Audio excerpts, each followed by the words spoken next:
Sylvie Zeka, bonjour, vous êtes la maman de Vincent. Alors, cette nouvelle disparition à Bordeaux renforce votre conviction de combattre l'alcoolisme chez les jeunes à travers votre association? Oui, tout à fait, dans un premier temps, oui. Tout à fait, les prévenir.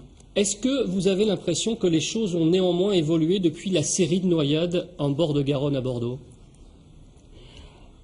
Disons qu'elles ont évolué dans le sens où c'est le premier cas de disparition que nous avons depuis l'année dernière, mais c'est certainement dû au renfort de sécurité qui avait été mis en place, notamment avec les barrières et les caméras. Les mesures sont plus efficaces aujourd'hui pour vous? Non, pas vraiment, puisque vous noterez qu'en ce qui concerne la disparition de Maxime, c'était plus loin que les caméras. Donc je pense le problème se déplace tout simplement. Qu'est-ce qu'il faudrait faire concrètement pour vous pour éviter ce genre de problème? Pour éviter ce genre de problème, il faudrait prendre les choses un petit peu plus sérieux et imaginer autre chose que des thèses accidentelles.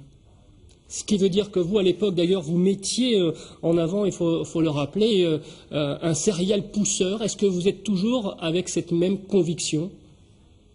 Oui, complètement. Il y a des faits troublants et similaires dans d'autres villes.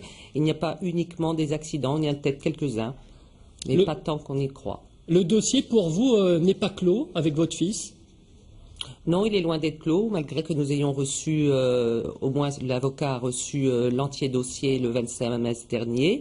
Notre avocat, Maître Gioa, fait une demande d'instruction auprès des doyens des juges d'instruction.